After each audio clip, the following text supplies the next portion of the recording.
In this video, we'll be showing you how to easily create, edit, and manage your grids, as well as how to align objects in your PCB.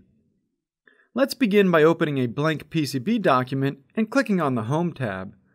Looking at the rightmost part of the ribbon, we notice the Grids and Units section. All the information needed for managing grids is neatly consolidated here. First, set your origin and select a step size for your snap grid. You can do this with the Snap Grid pull-down for commonly used values, or we can click on Set Global Snap Grid to enter an exact value of your choosing. Once that's taken care of, let's click on the Grids pull-down menu. There are many snapping options that you might want to take a look at later.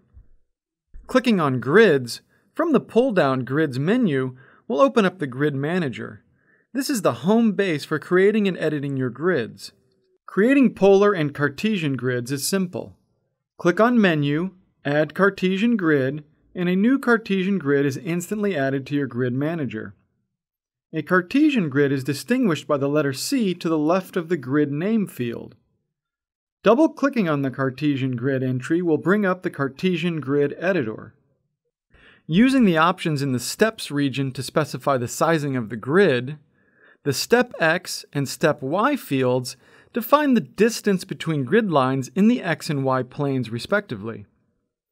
By default, the two fields are linked, as indicated by the continuous chain depicted on the button to the right of the fields. In this state, whatever you specify for the Step X field will be copied and used for the Step Y field. To break this link and enter step sizes individually, simply click this button. The button will now depict a broken chain, and the Step Y field will become available for editing. Use the options in the Extents region to specify the extents of the grid in terms of width and height. By default, the two fields are linked, creating a square grid. In the Display region, you can change the visual appearance of the grid in the workspace. Two levels can be defined: Fine and Coarse.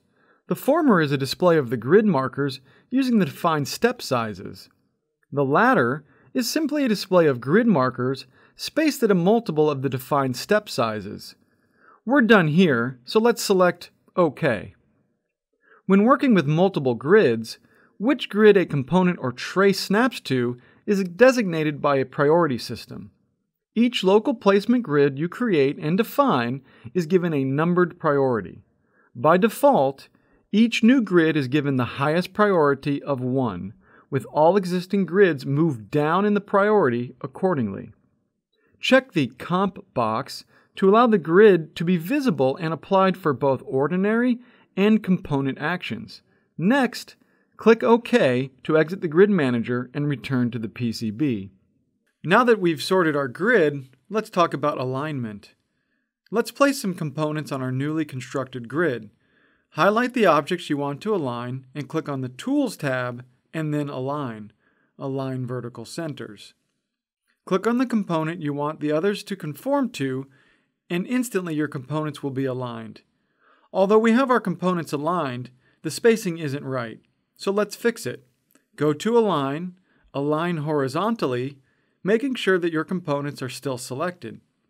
You can also adjust the spacing between components within the Align drop-down menu.